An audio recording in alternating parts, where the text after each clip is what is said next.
أشهد أن لا إله إلا الله وحده لا شريك له وأشهد أن محمدا عبده ورسوله أما بعد فأعوذ بالله من الشيطان الرجيم بسم الله الرحمن الرحيم الحمد لله رب العالمين الرحمن الرحيم مالك يوم الدين إياك نعبد وإياك نستعين اهدنا الصراط المستقيم صراط الذين أنعمت عليهم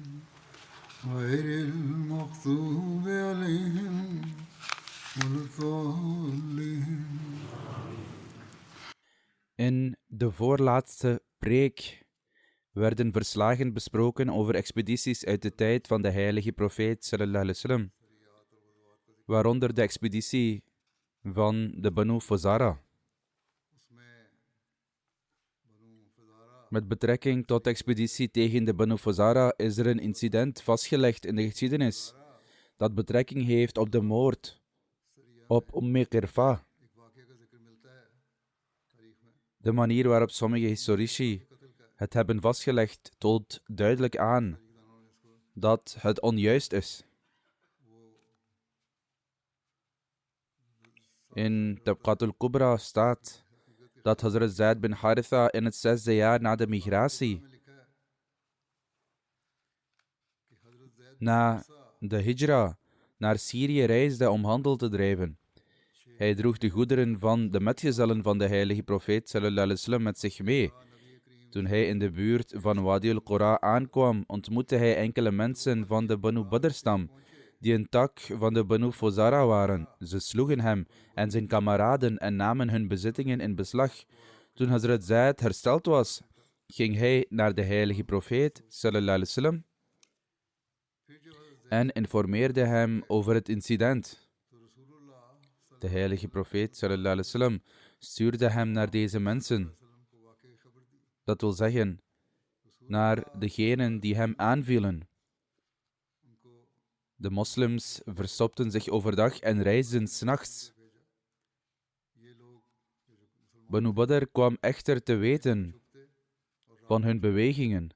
Als zodanig bereikten Hazrat Zaid en zijn kameraden hen in de ochtend, riepen leuzen van Allahu Akbar en omsingelden iedereen die aanwezig was.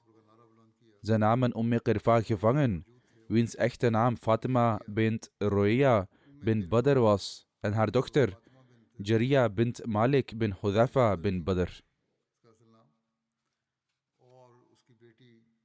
Hazrat Salama bin Aqwa nam Jariya gevangen en gaf haar aan de heilige profeet sallallahu alaihi wasallam.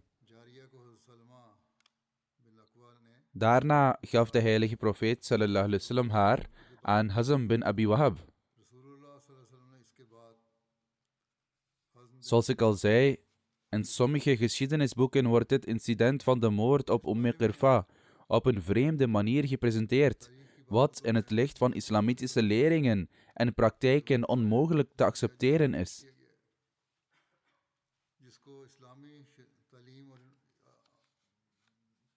Niettemin staat in sommige geschiedenisboeken dat Qais bin Muhassir op weg was naar Qirfa. Zij was een oudere dame en Qais doodde haar bruut.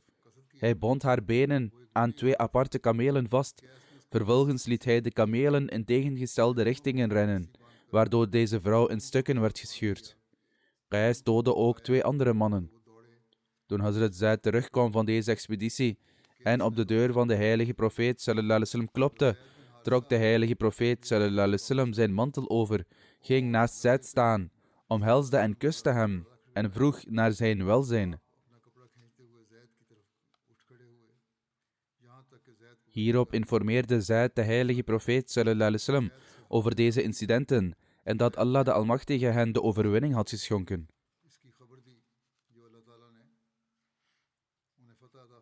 In dit verslag wordt dit incident verteld, waarin wordt vermeld hoe die vrouw in stukken werd gescheurd.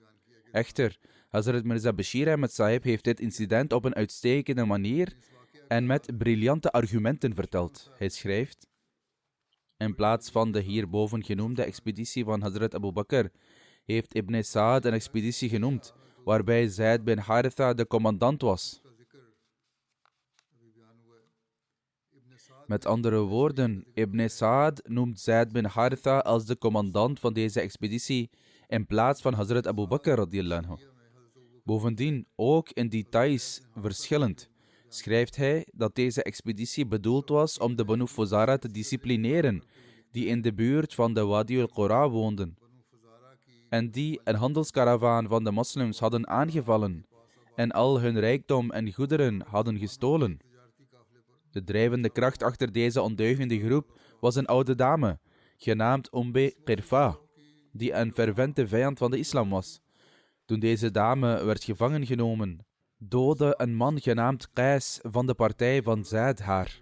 Bovendien beschrijft Ibn Sa'd het verhaal van deze moord, dat beide voeten van haar aan 2 verschillende kamelen waren vastgebonden, en dat deze 2 kamelen vervolgens in tegengestelde richtingen werden gedreven, waardoor deze dame letterlijk in 2 stukken werd gescheurd. Hierna werd haar, namelijk de dochter van de oudere dame, toevertrouwd aan Salma bin Aqwa. Het is deze overlevering dat tot op zekere hoogte ook door Ibn Ishaq is vermeld met beknoptheid, verkorting en variatie. Op basis van deze overlevering maakt Sir William Moyer, hij is een Orientalist, die gewend is meer details te geven dan de meeste Europese historici. Hij maakt deze gebeurtenis zeer enthousiast tot het hoogtepunt van zijn boek als een voorbeeld van de barbaarse geest van de moslims. Sir William Moyer schreef zelfs dat de reden dat hij dit in zijn boek opnam was omdat de moslims een wrede daad begingen tijdens deze expeditie. Als zodanig schreef hij: er waren dit jaar verschillende onbelangrijke invallen waarvoor de moslims Medina moesten verlaten, maar die behoeven nauwelijks vermelding. Hij vervolgt: maar ik mag er 1 niet overslaan vanwege de wrede daad die door de moslims is begaan. Dit is wat William Muir schreef. In de analyse hiervan schrijft Hazrat Mirza Bashir Ahmed Sahib: een historicus die de voorkeur geeft aan 1 gebeurtenis boven een andere, alleen en alleen omdat het bewijs levert van de wreedheid en meedogenloosheid van een volk, en het tot het hoogtepunt van zijn boek maakt, is in werkelijkheid niet waardig om als een onpartijdige onderzoeker te worden beschouwd. Hij schreef zelf dat hij de andere incidenten zou weglaten, maar zich uitsluitend op dit incident zou richten. Dit laat zien dat hij bevooroordeeld was en niet geneigd was om volledig onderzoek te doen. Dit komt omdat het nooit verwacht kan worden dat zo'n individu die bevooroordeeld is, aandacht zou besteden aan het onderzoeken of dit voorval van wreedheid en meedogenloosheid wel waar was of niet, omdat hij daarmee een bewijs in zijn voordeel verliest. In ieder geval heeft heer Moyer dit verslag met bijzonder enthousiasme in zijn boek geschreven. Echter, zoals nu duidelijk zal worden, was dit voorval volkomen onjuist en categorisch ongegrond. Bovendien wordt deze overlevering, zowel in termen van verslaggeving als rationaliteit, gerechtvaardigd als verzonnen. In termen van rationaliteit moet men weten dat het opsluiten van een dame die niet is veroordeeld voor moord en haar vervolgens koelbloedig te doden en haar vervolgens te doden op de manier die in deze overlevering wordt verteld, iets is dat volkomen onhoudbaar is. De islam verbiedt ten strengste zelfs het doden van vrouwen op het slagveld zelf. En we hebben de instructies van de heilige profeet sallallahu alaihi wasallam al genoemd, waarin hij het doden van vrouwen bij verschillende gelegenheden verbood. Zo wordt in een hadith vermeld dat bij 1 gelegenheid een vrouw van een vijandelijke stam dood werd aangetroffen op het slagveld, en hoewel het niet bekend was onder welke omstandigheden en door wiens hand ze was gedood, was de heilige profeet sallallahu alaihi wasallam erg ontevreden toen hij dit zag. De heilige profeet sallallahu alaihi wasallam zei nadrukkelijk tegen zijn metgezellen dat dit nooit meer mocht gebeuren. Geen enkele vrouw mocht gedood worden. Op dezelfde manier is ook vermeld dat wanneer de heilige profeet sallallahu alaihi wasallam een leger zou uitsturen, naast alle andere adviezen, een instructie die hij aan zijn metgezellen zou geven, was om geen vrouwen en kinderen te doden. In het bestaan van deze fundamentele instructies kan het helemaal niet geaccepteerd worden om te denken dat de metgezellen, en onder hen Zaid bin Haritha, die als de familie van de heilige profeet sallallahu alaihi wasallam was, een vrouw vermoordde of lieten vermoorden, op de manier die Ibn Sa'd beschreef. Ongetwijfeld in deze overlevering, hoewel de daad van het doden niet aan Zaid is toegeschreven, is het eerder toegeschreven aan een andere moslim. Maar aangezien dit geval plaatsvond onder het bevel van Zaid, zou de uiteindelijke verantwoordelijkheid hoe dan ook op hem rusten. Bovendien, met betrekking tot Zaid, kan het niet in het minst geaccepteerd worden om te denken dat hij toeliet dat iets van deze aard onder zijn toezicht gebeurde, terwijl hij de leringen van de heilige profeet sallallahu alaihi wasallam heel goed kende. Als een vrouw een misdaad begaat, zal ze stevast de straf voor die misdaad ontvangen. En de sharia van geen enkele religie, noch de wet van enig land, sluit een vrouw uit van de straf voor een misdaad. Bovendien worden er dagelijks gevallen van de straf van vrouwen, of liever gezegd, zelfs executie voor de straf van moord, afgedrukt. Het doden van een vrouw enkel en alleen vanwege religieuze vijandigheid, en nog erger, het doden van haar op de manier die in deze overlevering wordt beschreven, is een daad die duidelijk wordt afgewezen door de fundamentele instructie van de heilige profeet sallallahu alaihi wasallam en de gehele islamitische geschiedenis. Bovendien, als er wordt gesteld dat deze dame een crimineel was, en zoals vermeld is in verschillende overleveringen, zij samenzwoer om de heilige profeet sallallahu alaihi wasallam te vermoorden, en om deze reden de straf van moord rechtmatig tegen haar kon worden uitgesproken, dan is dit correct. Maar de vraag is, als de metgezellen van de heilige profeet sallallahu alaihi wasallam niet zwaardere en wreedaardigere criminelen dan Qirfa en mannelijke vijanden bovendien op deze manier hebben gedood, dan is het volkomen onaanvaardbaar om te denken dat een oudere dame op deze manier werd behandeld onder het toezicht van een goed geïnformeerde metgezel zoals Zaid bin Haritha. Daarom is vanuit een rationeel perspectief de valsheid en verzinsel van dit verhaal evident en duidelijk, en geen onpartijdig individu zou ruimte kunnen vinden om hieraan te twijfelen. Nu blijft het aspect van deze overlevering over. Daarom hebben Ibn Sa'd of Ibn Ishaq ten eerste geen authenticiteit voor deze overlevering gegeven. En zonder een betrouwbare bron kan een overlevering van dit soort, die in tegenspraak is met de duidelijke instructie van de heilige profeet sallallahu alaihi wasallam en de algemene en bekende praktijk van de metgezellen, helemaal niet worden geaccepteerd. Ten tweede is dit verslag zelf genoemd in Sahih Muslim en Sunan Abi Dawud, wat twee zeer authentieke boeken van hadith zijn, maar de vermelding van Qirfa die werd gedood, is helemaal niet genoemd. Bovendien verschilt het verslag in verschillende andere details van dat van Ibn Sa'd en anderen. Bovendien worden Sahih ahadith absoluut en universeel geaccepteerd als veel betrouwbaarder en de voorkeur verdienend. Om deze reden hebben de overleveringen van Ibn Sa'd en anderen geen gewicht in vergelijking met die van Sahih Muslim en Sunan Abi Dawud. Dit onderscheid wordt nog duidelijker als we in gedachten houden dat waar Ibn Sa'd en Ibn Ishaq hun overleveringen hebben vermeld zonder enige authenticatie, Imam Muslim en Abu Dawud daarentegen volledige authenticatie voor hun overleveringen hebben geleverd. Hoe dan ook, in vergelijking met de voorzichtigheid die de muhaddithin betrachten, die zeer voorzichtig te werk gingen, bezitten de algemene overleveringen van historici geen waarde. De manier waarop dit verslag is vastgelegd in Sahih Muslim en Sunan Abi Dawud, er wordt zelfs niet gesproken over de moord op Qirfa. In de overlevering van Muslim en Abu Dawud wordt de naam van Qirfa stevast niet genoemd. En de naam van de commandant wordt ook vastgelegd als Abu Bakr, in plaats van Zaid. Hoe dan ook, we kunnen ons niet voorstellen dat deze expeditie een geheel andere was, aangezien de rest van de belangrijke details in hun totaliteit hetzelfde zijn. Bijvoorbeeld, in beide overleveringen wordt beschreven dat deze expeditie gericht was tegen de Banu Fazara. In beide overleveringen wordt vermeld dat de leider van de Banu Fazara een oudere dame was. In beide verhalen wordt melding gemaakt van de gevangenneming van deze dame. In beide overleveringen wordt vermeld dat deze dame een dochter had die ook samen met haar gevangen werd gehouden. Beide overleveringen vermelden dat dit meisje werd gegeven aan Salma bin Aqwa. Bovendien zijn er ook overeenkomsten in andere feiten. Denk nu eens na, in de aanwezigheid van deze belangrijke en fundamentele overeenkomsten is het mogelijk voor een individu om zich voor te stellen dat dit twee verschillende verslagen waren.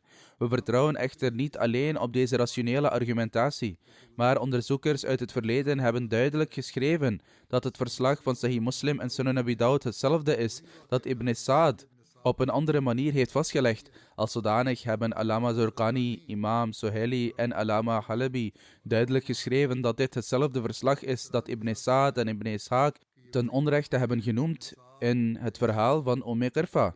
Echter, meer dan dit, bewijs van het feit dat dit hetzelfde verslag is dat Tabari beide overleveringen naast elkaar heeft genoemd en duidelijk heeft geschreven dat beide verslagen slechts één en hetzelfde zijn.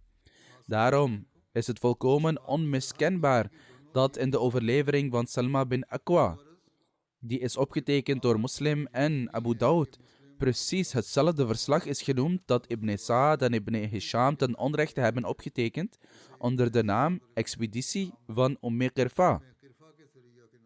Bovendien is de overlevering van de Sihah, dat wil zeggen de overleveringen van de 6 authentieke boeken van Ahadith, die met authenticiteit is genoemd en is overgeleverd door iemand die aan de gebeurtenis heeft deelgenomen, in ieder geval voorrangwaardig, boven de niet geverifieerde overlevering van Ibn Sa'd en Ibn Hisham.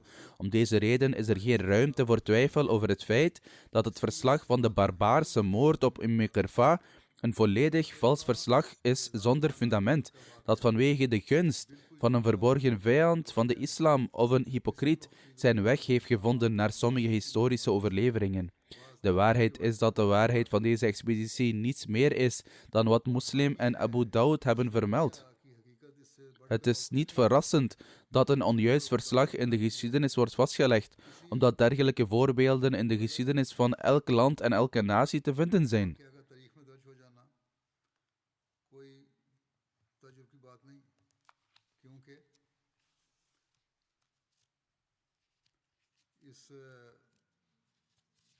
Het is echter verrassend dat een man als Sir William dit onjuiste verslag een plaats in zijn boek geeft, zonder enig onderzoek en openlijk toegeeft dat het doel van zijn vastlegging ervan slechts was als een voorbeeld van een wrede daad van de moslims die erin werd gevonden.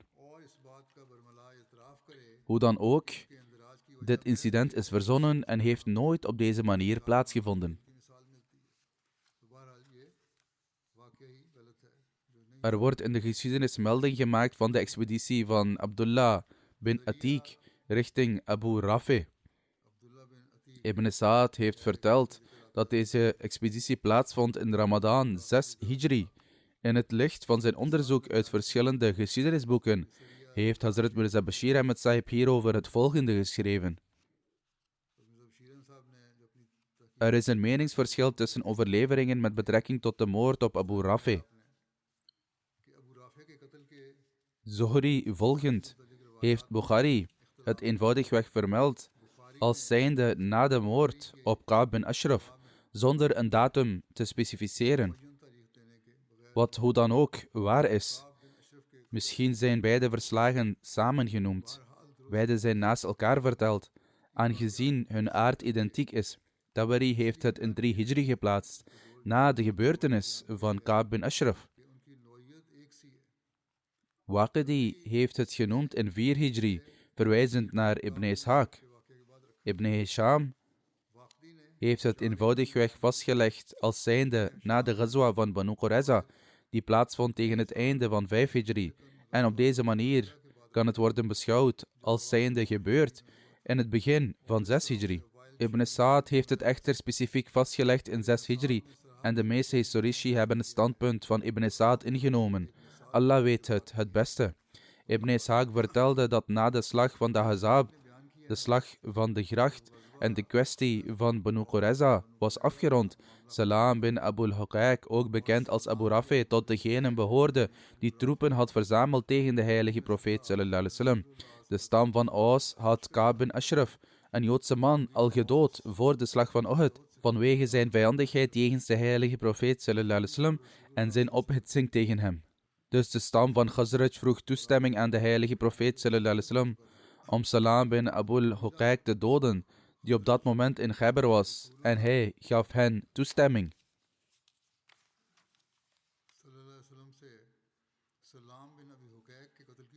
Deze twee stammen, Aus en Khazraj, zouden met elkaar concurreren in het dienen van de heilige profeet sallallahu alaihi wasallam, als twee reiskamelen. Wanneer de stam van Aus iets voor de heilige profeet sallallahu alaihi wasallam zou bereiken, zou de Khazraj zeggen: door deze daad zullen ze meer uitmuntendheid verwerven dan wij in de ogen van de heilige profeet sallallahu alaihi wasallam en in de islam.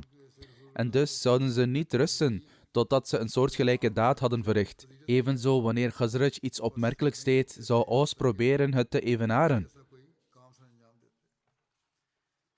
Toen de Aus Ka'b bin Ashraf doden vanwege zijn vijandigheid jegens de heilige profeet sallallahu alaihi wasallam, verklaarden de Khazraj: bij Allah, de stam van Aus zal ons nooit overtreffen vanwege dit. Ze concurreerden in de daden die hen dichter bij Allah de Almachtige en zijn boodschapper sallallahu alaihi wasallam zouden brengen. Ze dachten na over wie gelijk zou kunnen zijn aan Ka'b bin Ashraf in vijandschap jegens de heilige profeet sallallahu alaihi wasallam, en ze herinnerden zich Ibn Abil Huqaiq, die in Khaybar of het land van Hijaz was. Ibn Sa'ad bericht dat de Khazraj zeiden dat Abu Rafi bin Abul Huqaiq de stam van Ghatfan en de omringende polytheïsten, mushrikeen, had verzameld en een grote toelage voor hen had ingesteld om tegen de heilige profeet sallallahu alaihi wasallam te vechten. Dus de Khazraj vroegen toestemming aan de heilige profeet sallallahu alaihi wasallam om hem te doden, en hij gaf het. Zo vertrokken 5 mannen van de Khazraj-stam uit Banu Salma: Abdullah bin Atiq, Masoud bin Sinan, Abdullah bin Unais, die een bondgenoot was van de Ansar, Abu Qatada Harth bin Rabi en Khuzai bin Aswad. Volgens Mohammed bin Umar en Ibn Sa'ad was het Aswad bin Khuzai die een bondgenoot was van de Ansar uit de stam van Aslam. Bara bin Azib voegde Abdullah bin Utba toe, zoals vermeld in Sahih Bukhari, waardoor ze met z'n 6 waren. Ibn Uqba en Soheli voegden Asad bin Haram toe, waardoor het totaal op 7 kwam. De heilige profeet sallallahu alaihi wasallam benoemde Abdullah bin Atiq tot hun leider en verbood hen vrouwen en kinderen te doden. Zelfs hier verklaarde de heilige profeet sallallahu alaihi wasallam ondubbelzinnig dat ze geen vrouwen en kinderen mochten doden. In Sahih Bukhari worden de details van Abu Rafi's moord als volgt verteld. Hazrat Bara bin Azib meldde dat Abu Rafi de heilige profeet sallallahu alaihi wasallam veel kwaad deed en zijn vijanden hielp. Hij woonde in zijn fort in het land van Hijaz. Toen ze dichterbij kwamen, was de zon ondergegaan en waren de mensen met hun kuddes teruggekeerd. Abdullah bin Atiq zei tegen zijn metgezellen: blijf op jullie plaatsen terwijl ik verder ga en probeer een manier te vinden om de poortwachter te omzeilen, zodat ik naar binnen kan. Hij liep naar de poort en wikkelde zich vervolgens in zijn mantel, alsof hij de roep van de natuur beantwoordde. En iedereen was naar binnen gegaan. In een overlevering zei Abdullah bin Atiq dat hij een plan begon te bedenken om het fort binnen te gaan, op zoek naar een voorwendsel. Ondertussen realiseerden de mensen in het fort zich dat een van hun muilezels verdwaald was, en dus namen ze een lantaarn en gingen op zoek. Hij zegt: ik was bang dat ze me zouden herkennen. Hij zei: ik bedekte mijn hoofd om het te laten lijken alsof ik de roep van de natuur beantwoordde. Dit is vervolgens een overlevering van Bukhari. De poortwachter riep naar hem en zei: o dienaar van God, als je naar binnen wilt komen, kom dan door, want ik wil de deur sluiten. Ik ging naar binnen en verborg me toen ik eenmaal binnen was. In een andere overlevering staat: Ik ging ook naar binnen en verstopte me in het ezelhok in het fort, bij de deur. Toen de mensen binnenkwamen, deed hij de deur dicht en hing de sleutels aan een spijker. Hij zei: ik stond op en liep naar de sleutels. Ik pakte ze en opende de deur. Een andere overlevering luidt: toen de stemmen verstomden en ik geen beweging meer hoorde, kwam ik naar buiten. Hij zei: ik zag de poortwachter de sleutels van het port op een kleine plank leggen. Dit is ook een overlevering van Bukhari. Mensen zaten 's nachts te praten met Abu Rafi. Hij had zittingen, terwijl hij op de bovenste verdieping was. Hij zegt, toen de mensen die met Abu Rafi spraken vertrokken, zegt hij dat hij had gekeken en toen degenen die met hem spraken vertrokken. En volgens een andere overlevering aten de mensen bij Abu Rafi en bleven ze gesprekken voeren tot een deel van de nacht voorbij was. Toen keerden ze allemaal terug naar hun verblijf. Dit is ook een overlevering van Bukhari. Ik begon naar hem toe te stijgen en elke deur die ik opende, zou ik van binnenuit sluiten. Ik zei tegen mezelf dat zelfs als mensen me zouden horen, ze me niet zouden kunnen bereiken voordat ik hem zou doden. Toen bereikte ik hem. Volgens een andere overlevering liep ik naar de deuren van zijn verblijf en sloot ze van buitenaf. Ik beklom toen een paar trappen en bereikte Abu Rafi. Dit is ook een overlevering van Bukhari. Hij zegt, ik vond hem liggend in het donker tussen zijn familie en ik kon niet zeggen waar hij in de kamer was. Ik zei: o Abu Rafi. Hij antwoordde: wie gaat daar? Ik maakte een schatting en sprong naar de stem. Ik sloeg hem met mijn zwaard. Ik was bang. Hij was nerveus. En dus deed mijn slag niets. En hij schreeuwde. Zijn slag kwam niet goed aan en Abu Rafi begon te gillen. Ik verliet de kamer. Toen wachtte ik even en ging toen terug naar hem alsof ik was gekomen om hem te helpen en zei: Abu Rafi, wat is de betekenis van je geschreeuw? Terwijl ik mijn stem veranderde. Abu Rafi zei: mogen je moeder geruïneerd worden. Nog maar kort geleden kwam er een man de kamer binnen en viel me aan met zijn zwaard. Hazrat Abdullah bin Atiq zegt: toen ik zijn stem hoorde, sloeg ik hem, waardoor hij onder het bloed kwam te zitten. Maar ik kon hem niet doden. Toen stak ik de punt van mijn zwaard in zijn buik, totdat het zijn rug bereikte. Een andere overlevering vermeldt zijn tweede aanval als volgt. Toen viel ik hem opnieuw aan en sloeg hem opnieuw, maar het had geen zin. Hij schreeuwde, waardoor zijn familie wakker werd. Hij zegt: toen keerde ik terug en veranderde mijn stem en ging naar de persoon die schreeuwde. De tweede keer dat hij kwam, veranderde hij zijn stem. Ik vond hem alert op zijn rug liggen. Ik legde mijn zwaard op zijn buik en boog toen voorover, totdat ik zijn botten hoorde breken. Dit is ook een overlevering van Bukhari. Ik wist dat ik hem had gedood. Toen opende ik de deuren, één voor één, totdat ik de laatste trede bereikte. Ik zette mijn voet neer en dacht dat ik de vloer had bereikt, maar ik viel. Het was niet de laatste trap, er waren nog 2 of 3 trappen over, dus hij viel van de trap. Dus in die volle maannacht brak mijn kuit. Een andere overlevering zegt: mijn enkel was ontwricht. Ik bond het vast met mijn tulband, begon toen te lopen en ging bij de deur zitten. Ik begon te denken dat ik vannacht niet zou vertrekken, totdat ik zeker wist dat ik hem had gedood. Toen de hanen 's ochtends kraaiden. Wat betekent dat de hanen 's ochtends begonnen te schreeuwen om de dag te beginnen, zoals ze dat meestal doen. Toen stond degene die een dood aankondigde op de vestingmuur en begon te zeggen: ik breng nieuws over de dood van een handelaar van onder de mensen van Hijaz. Dus begon ik naar mijn metgezellen te reizen. Ik zei tegen hen: vrijheid, Allah heeft Abu Rafi gedood. Toen bereikte ik de heilige profeet sallallahu alaihi wasallam en informeerde hem. Hij zei tegen mij: zet je voet naar voren. Ik zette mijn voet naar voren en hij streek er met zijn hand overheen. Zie, het was alsof ik nooit pijn voelde nadat hij er met zijn hand overheen streek. Een andere overlevering zegt dat Abdullah bin Atiq zegt: ik kwam hinkend naar mijn metgezellen. Ik zei tegen hen: ga en vertel het goede nieuws aan de heilige profeet sallallahu alaihi wasallam, want ik zal niet kunnen vertrekken totdat ik de stem hoor van degene die een dood aankondigt. Toen de ochtend naderde, kwam de oproeper omhoog en zei: ik geef nieuws over de dood van Abu Rafi. Abdullah bin Atiq zegt: toen ik opstond om te lopen, voelde ik geen pijn. Ik haalde mijn metgezellen in, voordat ze de heilige profeet sallallahu alaihi wasallam bereikten. Dit is dus een andere overlevering. Hij zei dat de pijn al weg was en dat het een verstuikte enkel was. Imam Bukhari vertelt dit incident via Hazrat Bara bin Azib. Hij stelt dat Abdullah bin Atiq Abu Rafi zelf heeft gedood. Echter Ibn Uqba, Ibn Ishaq, Mohammed bin Umar en Ibn Sa'd enzovoort hebben verteld dat alle metgezellen naast Abdullah bin Atiq hem, namelijk Abu Rafi, samen hebben gedood.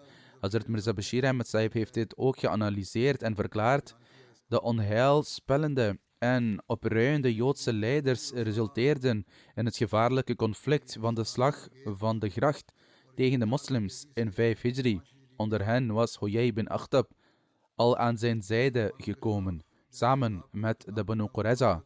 Salam bin Abi Huqaq, wiens naam Abu Rafi was echter nog steeds vrijelijk bezig met zijn onheilspellende acties, zoals voorheen in de regio Khyber. Integendeel, het vernederende falen van Ahzab, van de confederaties en het vreselijke einde van de Banu Qurayza hadden zijn vijandigheid alleen maar verder vergroot. Omdat de nederzetting van de stammen van Ghatfan zich in de buurt van Khyber bevond en de Joden van Khyber als buren van de stammen van Najd waren, had Abu Rafi, die een zeer welvarende en invloedrijke handelaar was, er een gewoonte van gemaakt om de barbaarse en oorlogszuchtige stammen van Najd tegen de moslims op te zetten. In zijn vijandigheid jegens de heilige profeet sallallahu alaihi wasallam was hij vergelijkbaar met Ka'b bin Ashraf.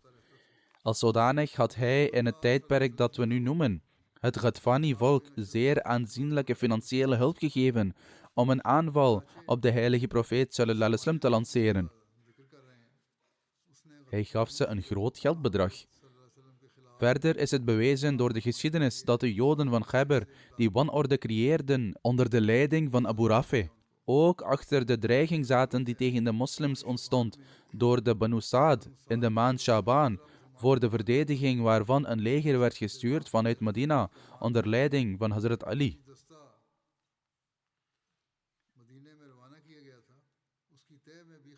Abu Rafi voldeed hier echter niet aan en zijn vijandschap was dorstig naar moslimbloed en de persoon van de heilige profeet sallallahu alaihi wasallam was een doorn in zijn oog.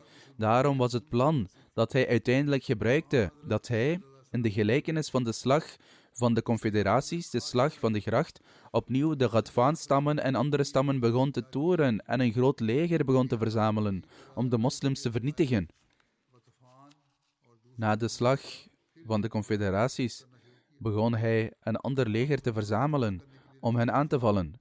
Toen de toestand van zaken deze omvang bereikte en de scènes van de slag van de gracht opnieuw voor de ogen van de moslims begonnen te verschijnen, presenteerden een paar Ansar van de Khazraj-stam zich voor de heilige profeet sallallahu alaihi wasallam en zeiden: nu is de oplossing voor deze onrust niets anders dan een einde te maken aan de bron van deze onrust. Dat wil zeggen om Abu Rafi te doden. Gezien het feit dat de eliminatie van enkele onruststokers en oproerkraaiers beter was dan massaal bloedvergieten in het hele land, gaf de heilige profeet sallallahu alaihi wasallam toestemming aan deze metgezellen. Hij stuurde 4 metgezellen van de Khazraj onder leiding van Abdullah bin Atiq Ansari naar Abu Rafi. Echter, toen hij ze stuurde, benadrukte hij: kijk hier, dood helemaal geen enkele vrouw of kind. Hij herhaalde dit punt. Hoe kan het dan dat de eerder genoemde vrouw werd gedood? Dus vertrok deze groep in de maand Ramadan 6 Hijri en keerde terug naar het zeer vakkundig voltooien van haar missie. Op deze manier verspreidden deze wolken van onheil zich uit de lucht van Medina. De details van dit verslag, zoals vermeld in Bukhari, wat het meest authentiek is in dit opzicht, zijn als zodanig vastgelegd. Zoals ik al heb vermeld, Hazrat Mirza Bashir Ahmed Sahib heeft op zijn eigen manier geschreven: Bara bin Azib vertelt dat de heilige profeet sallallahu alaihi wasallam een groep van zijn metgezellen stuurde om Abu Rafi, de Jood, te doden en Abdullah bin Atiq aanstelde als hun leider. Het verhaal van Abu Rafi is dat hij de heilige profeet sallallahu alaihi wasallam groot verdriet zou bezorgen en mensen zou ophitsen en helpen tegen de heilige profeet sallallahu alaihi wasallam. Toen Abdullah bin Atiq en zijn metgezellen het fort van Abu Rafi bereikten en de zon was ondergegaan, liet Abdullah bin Atiq zijn metgezellen achter en ging naar de poort van het fort. Hij bedekte zichzelf met zijn mantel en ging zitten, alsof hij de roep van de natuur beantwoordde. Toen de poortwachter de ingang van het fort naderde, riep hij naar Abdullah bin Atiq en zei: Jij daar, kom naar binnen als je wilt, want ik sta op het punt de poort te sluiten. Nog steeds bedekt met zijn mantel ging Abdullah bin Atiq snel de poort binnen en verborg zich aan een kant van het kasteel. De poortwachter deed de poort dicht, hing de sleutel aan een nabijgelegen kapstok en vertrok. Hierna begint de vertelling van Abdullah bin Atiq zelf. Hij zegt: Allereerst stond ik op en opende het slot van de poort, zodat een snelle en gemakkelijke uitgang mogelijk was als dat nodig was. Op dat moment was Abu Rafi in een van zijn kamers. Hij was op het terras van zijn huis, in zijn kamer. En veel mensen zaten om hem heen in een nachtelijke bijeenkomst met elkaar te praten. Toen deze mensen zich verspreidden, toen zij vertrokken en het stil werd, klom ik de trap op naar het huis van Abu Rafi. Ik was voorzichtig dat ik, wanneer ik bij een deur kwam, deze binnenging en van achteren sloot. Toen ik de kamer van Abu Rafi bereikte, had hij de lantaarn uitgedaan en bereidde hij zich voor om in slaap te vallen. De kamer was pikdonker. Ik riep de naam van Abu Rafi, waarop hij antwoordde: Wie is daar? Dus sprong ik naar de bron van de stem en sloeg ik 1 keer krachtig met het zwaard. Het was echter erg donker en door mijn verwarring miste ik hem. Abu Rafi schreeuwde, waarop ik de kamer verliet. Na enige tijd kwam ik de kamer weer binnen en veranderde mijn stem en vroeg: O Abu Rafi, wat is dit voor geluid? Hij kon mijn veranderde stem niet herkennen en zei: Mogen je moeder je verlaten? Iemand heeft me zojuist aangevallen met een zwaard. Toen ik deze stem hoorde, sprong ik weer naar hem toe en sloeg hem met het zwaard. Deze keer was mijn slag raak, maar hij was nog steeds niet dood, waarop ik hem een 3e keer aanviel en doodde. Hierna opende ik snel de deuren 1 voor 1 totdat ik buiten het huis was. Toen ik echter de trap afdaalde, waren er nog een paar treden over en ik dacht dat ik de grond had bereikt, waardoor ik viel en mijn been brak. En in een andere overlevering wordt vermeld dat het been ontwricht was. Ik bond het echter vast met mijn tulband en sleepte mezelf naar buiten. Maar ik zei tegen mezelf dat ik niet zou vertrekken totdat ik er volledig van overtuigd was dat Abu Rafi dood was. Daarom verborg ik me op een plek in de buurt van het fort. De volgende ochtend hoorde ik de stem van iemand van binnenuit het kasteel zeggen: Abu Rafi, de handelaar van Hijaz, is gestorven. Daarop stond ik op en ontmoette langzaam, maar zeker, mijn metgezellen. Bij aankomst in Medina informeerden we de heilige profeet sallallahu alaihi wasallam over de dood van Abu Rafi. Nadat hij het hele verhaal had gehoord, zei de heilige profeet sallallahu alaihi wasallam: Strek je gebroken been uit. Ik strekte mijn been uit en de heilige profeet sallallahu alaihi wasallam wreef zijn gezegende hand erover, terwijl hij bad, en ik voelde me alsof ik nooit een kwaal had gehad. In een andere overlevering wordt vermeld dat toen Abdullah bin Atiq Abu Rafi aanviel, zijn vrouw luid begon te schreeuwen, waarop hij zich zorgen maakte dat anderen gealarmeerd zouden kunnen worden door haar lawaai en geschreeuw. Hierop hief hij zijn zwaard om haar te doden, maar toen herinnerde hij zich dat de heilige profeet sallallahu alaihi wasallam het doden van vrouwen had verboden, en daarom zag hij ervan af dit te doen. Dit is weer dezelfde kwestie, dat aangezien het verboden was om vrouwen te doden, hij ervan afzag dit te doen, ook al bevond hij zich in een zeer gevaarlijke positie.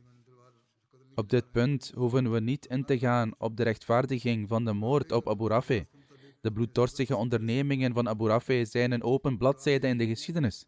Fundamenteel moeten de volgende punten worden onthouden. Ten eerste, in die tijd waren de moslims in een zeer zwakke staat, omringd door tegenspoed van alle kanten en het vuur van vijandigheid was overal in het land aan het branden.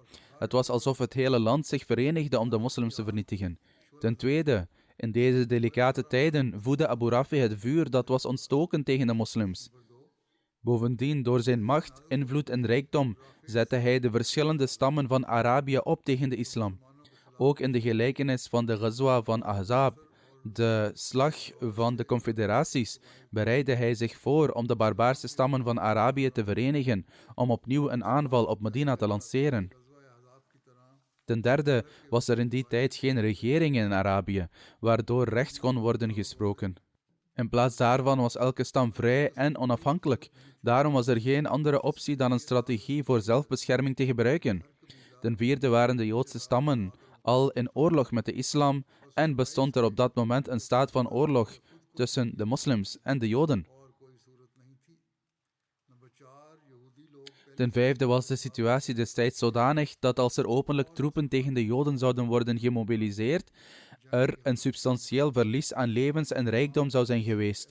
Het was mogelijk dat het vuur van de oorlog de vorm zou aannemen van massavernietiging in het hele land. In deze omstandigheden was alles wat de metgezellen deden absoluut correct en verstandig. Bovendien zijn strategieën van dit soort volkomen toelaatbaar in een staat van oorlog, wanneer een natie door leven of dood gaat. Bovendien heeft elke natie en elke gemeenschap, zoals vereist, in alle tijdperken dergelijke tactieken gebruikt.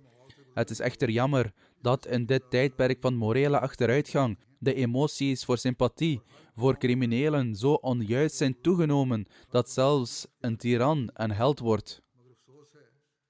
Dit zien we zelfs vandaag de dag. Onderdrukkers worden helden en de straf die hen zou moeten worden opgelegd vanwege hun misdaden, wordt ingetrokken vanwege de sympathie van het grote publiek. De straf die hij ontvangt resulteert in het aantrekken van de sympathie van het gewone volk of de sympathie van egoïstische individuen. En zijn misdaden worden vergeten. Echter, wat de islam betreft, bekennen we dat het zuiver is van zulke valse emoties. Het verwijst naar een crimineel als een crimineel en beschouwt zijn straf als een genade voor het land en de samenleving. Het leert dat een rottend lichaamsdeel geamputeerd moet worden en wacht niet tot een rottend lichaamsdeel de gezonde vernietigt. Nu blijft de manier waarop de straf werd toegediend. Wat dit betreft, zoals is vermeld, gezien de omstandigheden in Arabië op dat moment en rekening houdend met de staat van oorlog die heerste tussen de moslims en de Joden, was de methode die werd gebruikt het beste en het meest geschikt voor de vrede in de samenleving. Met betrekking tot de genezing van het been van Abdullah bin Atiq wordt in de overlevering van Bukhari niet verduidelijkt of deze genezing onmiddellijk op een bovennatuurlijke manier plaatsvond of dat het langzaam en geleidelijk zijn natuurlijke genezingsverloop volgde. In het laatste geval zou dit als een normaal verschijnsel worden beschouwd. Het effect van het gebed van de heilige profeet sallallahu alaihi wasallam zou worden begrepen in zoverre dat door de zegeningen van zijn gebed deze verwonding geen permanent effect kreeg en er geen negatief resultaat ontstond. In plaats daarvan werd het been van Abdullah uiteindelijk hersteld tot zijn oorspronkelijke en volledige sterkte en verdwenen de effecten van de verwonding volledig. Als deze genezing echter onmiddellijk op bovennatuurlijke wijze zou plaatsvinden, dan zou deze gebeurtenis zeker een wonder zijn dat speciaal door God de Almachtige was verordend en dat hij manifesteerde als resultaat van het gebed en de zegeningen van zijn boodschapper, sallallahu alaihi wasallam. Niettemin, dit waren de incidenten die met deze gebeurtenissen te maken hebben. Er zullen nog meer incidenten volgen die in de toekomst, zo God het wil, aan bod zullen komen.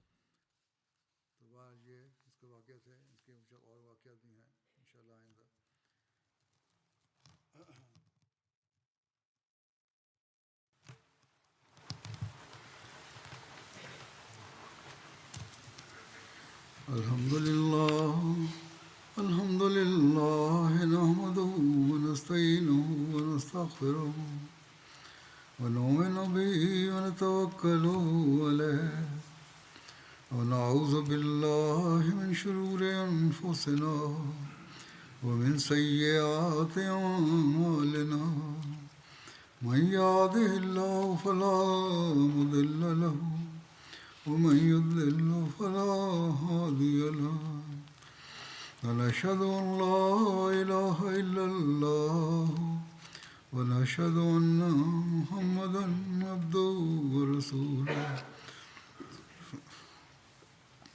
عباد الله رحمكم الله إن الله يأمر بالعدل والإحسان وإيتاء ذي القربى وينهى عن الفحشاء والمنكر والبغي يعظكم لعلكم تذكرون اذكروا الله يذكركم وادعوه يستجب لكم ولذكر الله أكبر